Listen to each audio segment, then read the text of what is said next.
Today we're going to talk about video games. And how to preserve them. Yes. I mean, not like we don't talk about video games anyway. This is an important one. So before we get into sort of the knee-deep topics of this video, I do want everyone to check out a video that I will link in the description. It's a talk by this guy called Frank Cifaldi, who basically worked on the Mega Man Legacy collection. And he does a talk on video game preservation. It's an absolutely amazing talk. It's about an hour long or so, but it really goes into the details of what we are pretty much going to be speaking about today. So video game preservation is something that has been a topic of conversation for quite a couple years now.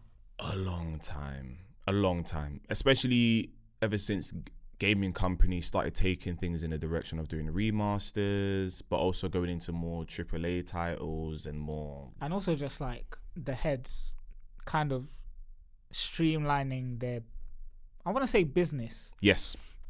In terms of just having a sole name to whatever game comes out. Mm-hmm. Mm-hmm. And then kind of just, slapping on developers' names in the game itself. Yeah. Yeah. And in addition to that, there's also a lack of backwards compatibility. I think Microsoft are one of the few that really champion the idea of doing backwards compatibility in the most efficient way possible for gamers. Nintendo and PlayStation do it in probably the most difficult way possible, but it doesn't have to be that hard. It really doesn't. It doesn't. It really doesn't. But one thing I will say, and I'll open it up this way, I can go to a store and I can buy myself a DVD of Casablanca. Yes. That film, I don't know how old that film is. I think it's in the 60s or 50s or whatever. Us, man. It's old. It's older than It's probably us. older than my mum. Like, probably. I can go and get Sound of Music. Yeah. I can get infinite copies of Star Wars, infinite copy of Friends, infinite copy of, I don't know, Indiana Jones. It's loads of stuff. But I can't pop in the store and get Pokemon Colosseum. I can't pop in the store and get a Zelda game, for example.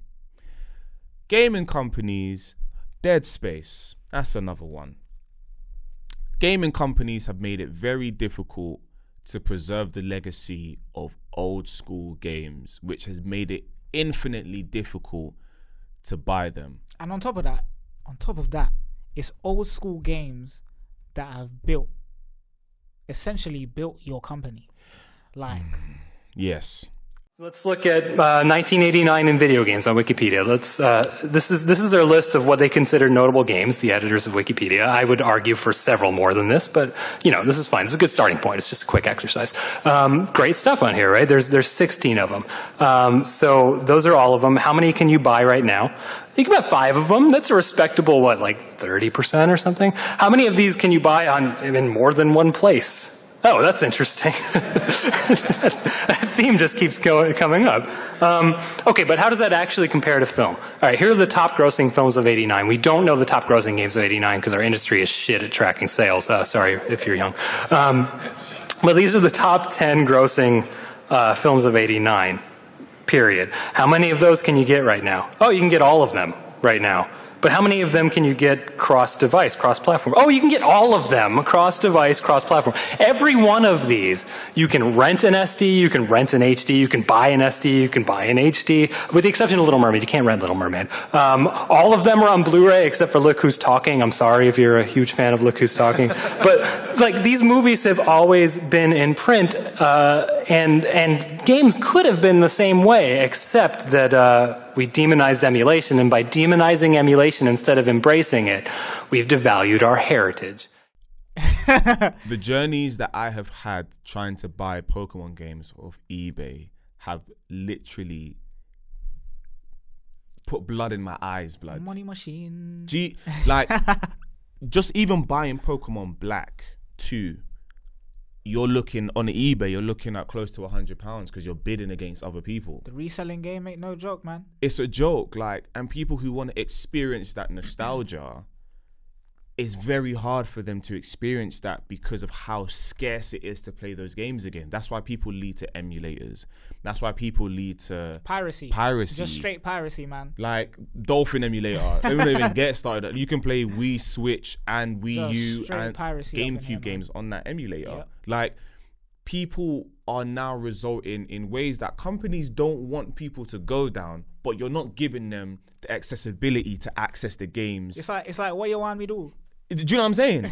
It's like, oh yeah, like, please don't emulate our games, but we're not going to release Zelda again. So just don't. Maybe not. Do you know what I'm saying? So honestly, like, Frank Cifaldi goes into beautiful detail about this because he worked on making the Mega Man collection, which was a definitive edition, which had, I believe, all of the Mega Man games, but it had other things like artwork told and like a collection. It had like little nuances in it. It had little nuances that really made like you little feel novelties. Like, exactly. Yeah. It really took you through the history of the Mega Man games, but also allowed you to experience it in the best way possible. And so I feel like more gaming companies need to go into the effort of doing that because, dog, like, as we were talking about before, you know, with GTA Definitive Edition, you are making something that is allowing your gamers to experience nostalgia, but also new audiences to experience like, yo, I can go to my sisters and say, yo, like, I was playing this game when I was your age. This is what it was like. But it's also the case of like, you didn't need to pull it from digital storefronts. Yeah. You know? Like, you could have just had it there, release your definitive edition if you wanted to, and just have both. Yeah. Or if anything, release a definitive edition and release the other ones on discount. Yeah. You know, if people want to play the original that badly. Like, just something where you can leave that breadcrumb of nostalgia for those people who want to experience it and possibly pass it down. 100%. And I think for me, Nintendo is a massive culprit of this. A massive, massive culprit of this. So is EA. And EA, but I come for EA's next every time. But this one within reason. Within reason. It's because we love you, EA and Nintendo. We're frustrated. We're frustrated. We're just frustrated gamers. Don't let it stop us. You know, it won't stop us from playing your games, and it won't stop you guys from developing games for us that we will play eventually. Yeah. But it's just frustration, you know? And don't let it stop you from, you know, sponsoring us and giving us a cheeky little gift and that, you know what I'm saying? But anyways, Nintendo is very notorious for a lack of video game preservation because the fans, myself included, will scream, release Ocarina of Time or release Majora's Mask on the Nintendo Switch, which they have now done, finally. But there's other games that people are like, yo, release Earthbound. Yeah. You have the NES simulator. You have the NES emulator on the Switch and available. You know what's crazy? What's crazy is, like, going back to your emulation point, right? Is they have emulators. They're allowed to have emulators. Yeah. But we're not. Of course. We're not allowed It's their licensed but property. You're allowed to have it. Why would they allow for fans to have a licensed property of theirs that they're earning no money from? Of course they're going to shut it down and offer a cease and desist. But this is the thing. The cry out for older games. The sheer fact that you're seeing so many of these emulators should be a cry out to these companies and say, actually, you know what? We want to play these games. A lot of people are emulating Mother 3. There's a fan English translation that's very accurate. Maybe we should re-release Mother 3 again. No. Exactly. Cool.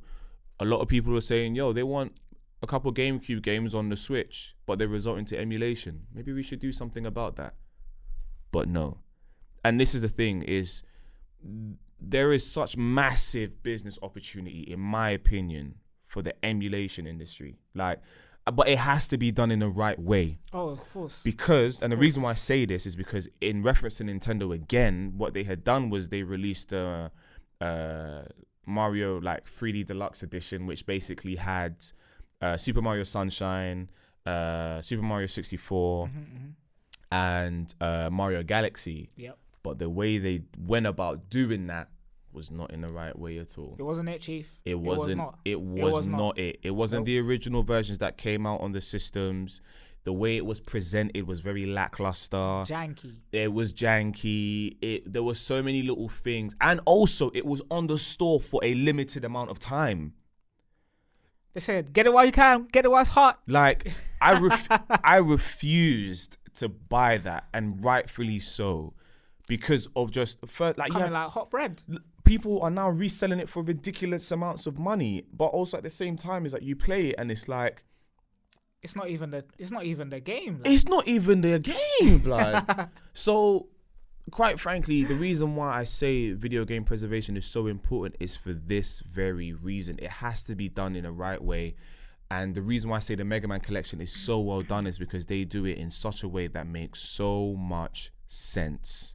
And so, for me, I think video game companies, Sony, Microsoft, Nintendo, EA, like, all of you guys really need to fix up in terms of how you can get this on the run again. How can 100%. You leave those crumbs of nostalgia, like you were saying? Yep, so that old fans, EA, I'm looking at you. When Dead Space comes back and when Skate comes back, those two pockets of like player bases that you had, when they come back to play those games, they're hungry. Don't think that expectations are gonna be set low. They're hungry because they're not. They are hungry. The expectations are gonna be set higher than you think they are. Yeah. Because those gamers have not stopped playing those games ever since they came out, and they haven't fed them. There are still Dead Space 3, Dead Space 2 players out there still playing that game. 100%. Still streaming it as well. And there's loads of Skate 3 streamers, gamers still playing Skate 3. Yeah. Like, it's mad. Crazy. To the point where Easy Day Studios had to make a skateboarding game. EA made a skateboarding game, but it was dead. Sessions, no one cares about that. Is that what the game's called? Sessions? Yeah, it's called Sessions. No one cares about that, EA, man. Just bring back the skate game, because everyone loves a game that they can just go sit on the couch and just play. Yeah. Like, they don't care about no simulation thing. Nah, just switch your brain off. Like, they just want to switch their brain off, but still have this game that seems complicated, but isn't at all. Yeah. Because it's made easy. And hopefully, when Skate comes out, it's gonna be just that.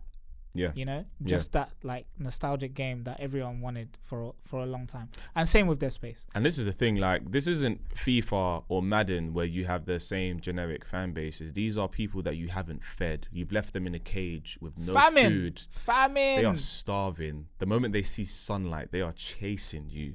So Dead Space fans, Skate fans are going to be extra brutal when they play this game. Yeah. And I'm not talking about the critics or the reviewers. I'm talking about the fans base, the people that have been waiting. And that's not to excuse the reviewers or critics saying that they're not fans. They are, but you're really going to get the hardcore. They have a more critical approach to things. Exactly. You're going to get the savages. You're going to get the raw reviews. Not the let me write this down, let me type this up, let me review it a couple times before I publish it on my blog or whatever. You're going to get the real uncut raw reviews, the Redditors, from the fans, the tweeters, the YouTube commenters. Them people are the ones you got to worry about. So I feel like moving forward, the thing is that I want these companies to just realize that video game preservation just needs to be a thing. It's important. It just needs to be a thing. It, like, there's nothing more to it. It just needs to be a thing. Yeah. Like, you know, like, I want to be able to play older games on my console. I want to be able, like, I don't want to have to, as nice as it is plugging in Pokemon Emerald into my Game Boy Advance SP, and I love it a lot, sometimes I want to have a refreshed version on my Switch. Of course. Or sometimes, you know, I want to play certain older games. You want to have older games for newer systems. It makes sense. Exactly. It makes sense. The times are changing. Everything's getting newer. Everything's getting faster. Like, you don't want to slower, like, you don't want to, you know, go to, like you said, like a Game Boy SP or like a PSP or PSP. Or like those kinds of consoles and just like have these ridiculous load times. Yeah. You kind of want the modern freshness with the old school feel and nostalgia and memory kind of thing, you know? Yeah, 100%. And so I definitely want everybody to watch that video, to watch that talk. I think is an amazing talk, and Frank Cifaldi does a very good job at going into the details of what video game preservation is all about, the importance of emulation, but also how companies can actually do better in preserving video games that were lost in time before and that people can no longer access through natural and standard means. So that video will be linked down in the description heavily. Even before we even write the description, that's going to be the link is just going to be there for you to watch. So yeah, let us know what you guys think about video game preservation. What games do you feel like you want to be able to play again? But also within the same breath, what are your thoughts on what companies can do to try and change that and try and make that happen again? So yeah, as always, like, subscribe, comment, leave a notification on. Most importantly, share, follow us on all socials. And thank you very much for watching.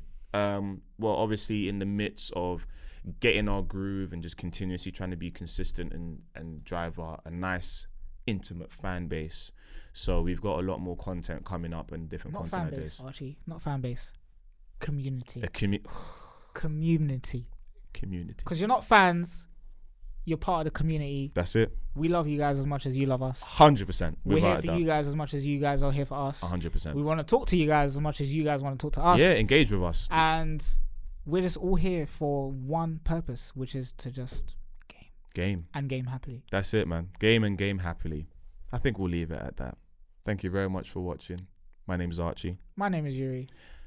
Nah, man. Stay safe. Stay preserved. Preserve. I had that one in my head. Preserved was the one that was in my head. I had that one. I'll take that one. Stay safe. Fuck it. Go ahead. Stay safe. Stay gaming. Stay preserved. Stay preserved. That's what I was meant to say.